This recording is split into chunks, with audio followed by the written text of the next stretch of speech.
Ito yung first day namin sa Abu Dhabi. Na-late upload lang siya but finally na-upload ko na. And we went to this mosque, super grand mosque. Napakaganda niya, as in napaka-amazing. Talagang wala akong masabi. Ang tanging nasasabi ko lang is wow.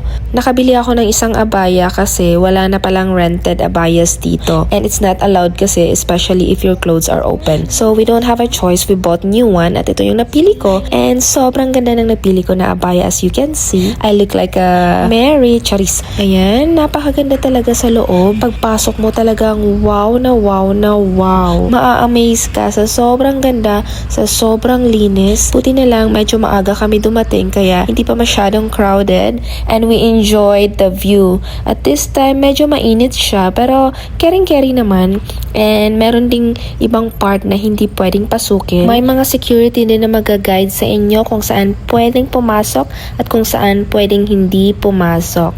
So it's very well organized. Ayan, kung nakikita nyo, ito yung view niya. 360 yan ha. So wag kayong mahilo. Ako lang yung nahihilo. Sa mga nagbabalak na pumunta sa Abu Dhabi, make sure to visit this grand mosque. Hindi nyo talaga pagsisisihan to. Nung time na yun, feel na feel ko talaga yung suot ko. Para akong si Princess Jasmine, si Aladdin na lang ang kulang. Anyway, ito nga pala yung loob niya. Napakalawak dito at saka napakaganda ng mga chandelier. Sobrang laki. Talagang hindi siya basta-bastang mananakaw. Pati si hubby ko talagang na-amaze siya. Pareho kami ng reaction, as in super duper happy and very satisfied of what we did. Kasi nabisita namin itong Grand Mosque. Napakalaki niya talaga, ayan o, kung nakikita nyo. So I hope you enjoy this, and these are some of our pictures.